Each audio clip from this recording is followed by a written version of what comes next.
guys, my name's James. Welcome to today's video. Today I want to talk a little bit about practice routine.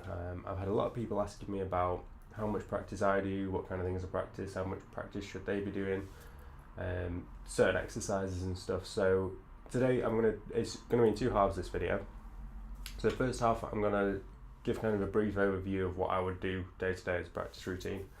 And then the second half I'm going to have some exercises and kind of get some close-up angles so you can see what my hands are doing, and kind of break down a few exercises that I would use on a day-to-day basis for certain techniques and styles.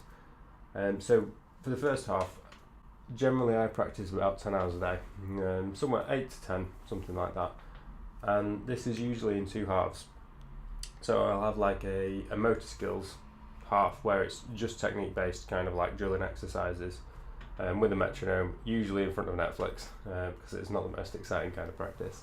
And then once that's all done, so I usually do that in the morning, and then in the afternoon or the evening I will then use it in an improvisational context to make sure it's kind of working practically into my playing, and it's not just look at this kind of lick I can do, but I can only do it if the song's in this key at this tempo. It's more making sure that you can use it across the board and get the most out of what you're practicing.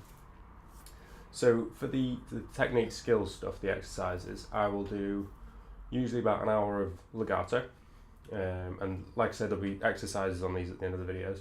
So an hour of legato, an hour of alternate picking, an hour of cross picking, which is, for anyone who doesn't know what that is, it's like a bluegrass kind of thing.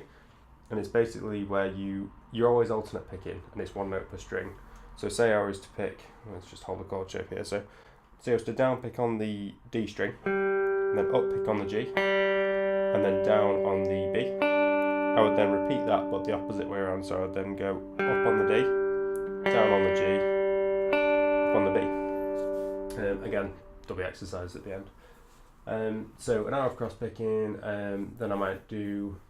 So we've done the hour of legato, alternate picking, cross picking.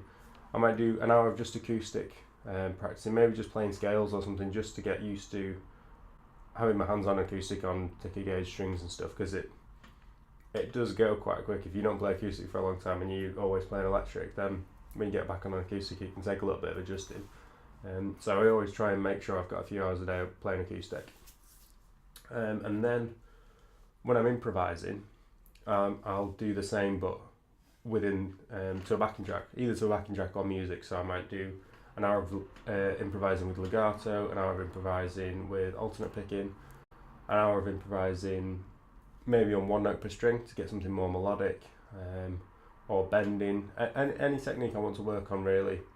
And I'll kind of focus in just improvising with that, and then to cap it off at the end I'll do an hour of improvising, kind of just bringing everything together and seeing what comes out. And that's the time of the day I enjoy my playing most. That kind of the free for all, just jam along to whatever you want to.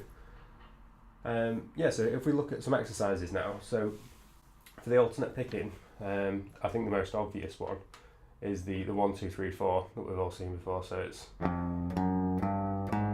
index finger, middle, third, and pinky, and then we just do that on all the strings going down the string. So we've done it on the E string, do it on the A. To this point, we would slide up a fret to the 5th fret with our little finger, and then we'd do the same but coming backwards. So we go like pinky, 3rd finger, middle, index, which takes us to fret 2, and we repeat this on each string.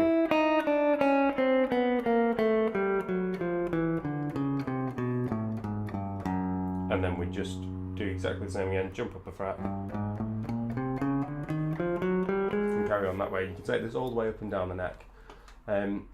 And normally I would do this, I might start at 30 BPM, which is like super slow.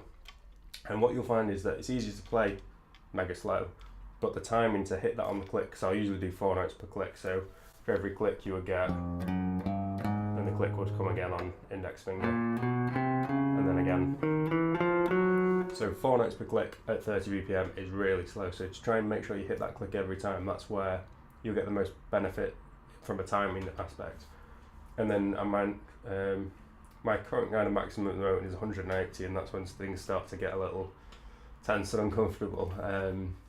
So I'll kind of go up and down the neck, and then I'll bump the metronome up 10 BPM, up and down the neck again, and that usually takes about an hour or an episode of something on Netflix. Like I say, I'd do this in front of the TV.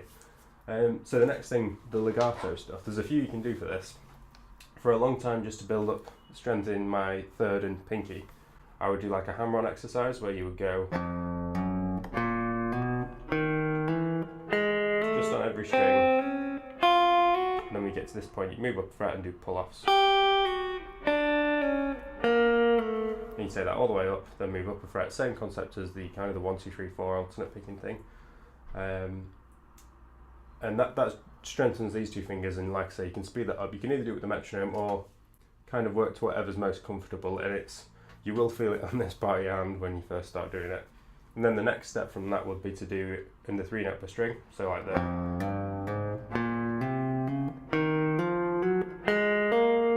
So there I'm going index finger on 1, third finger on 3, pinky on 4, and then so you would take that all the way down these strings, move up a fret, and do the pull-offs coming back, so, and so forth. And you can do this with any of the 3 note per string shapes. So you've got the one we just did there was index, third and pinky. Then you can do index, middle and pinky, so that'd be 1, 2 and 4. And then you do the wider shape, which is index, middle, pinky, but 1, 3, 5.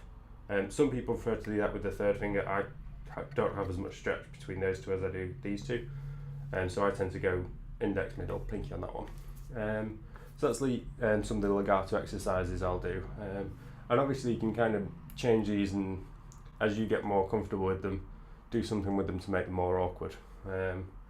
So something I actually do to kind of economise my practice, I guess. Say I'm practicing hybrid picking, so I might do these exercises where I'll pick the first string with my middle finger, and then the next string with my middle finger. Pick the first string with the pick, then the next string with my middle finger. So like, and then middle finger on this one, pick on this one, and then middle finger again. And that gets you practicing your hybrid picking at the same time as your legato, so you get 2 for the price of 1. Or I might practice the cross picking thing, which is where I talked about where you're alternate picking 1 note per string. So I might go down on this string, up on this one, down on the D, up on the G, down on the B, up on the E. So that's the cross picking thing. All the other exercises you can do specifically for cross picking, moving on from that one now. As I did before, holding this chord shape, you can do this on any kind of chord shape or 3 note per string. You can do it on 4 notes, but the one I practice most is this 3 note per string. And it's, like I say, you go down on the D, up on the G, down on the B, and then same again but backwards, so then up on the D, down on the G, up on the B, which gives you... This is a really useful exercise, got to get you practicing. Sorry, there's a car alarm going off outside, hopefully that'll stop in a second.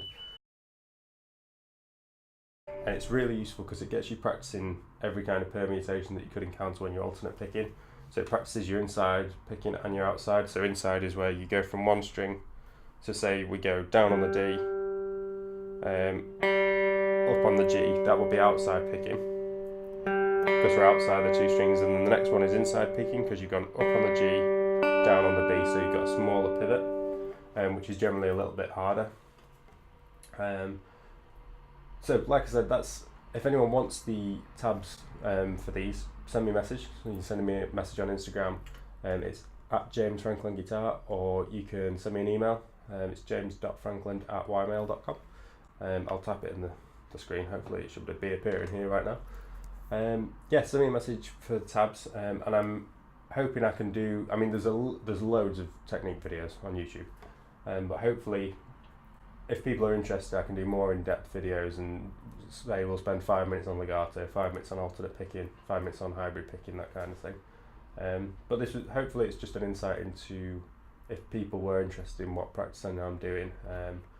Hopefully it'll help answering some of those questions. And it's by no means what I practice isn't what you have to practice. This is what I practice to practice the skills I want to, I guess, and improve on certain areas I want to. But you should always tailor your practice to what you want to get out of it. If you're not interested in alternate picking, I wouldn't spend 5 hours a day practicing it. Practice something you enjoy. That's the main thing, you want to enjoy playing guitar. So thank you very much for watching.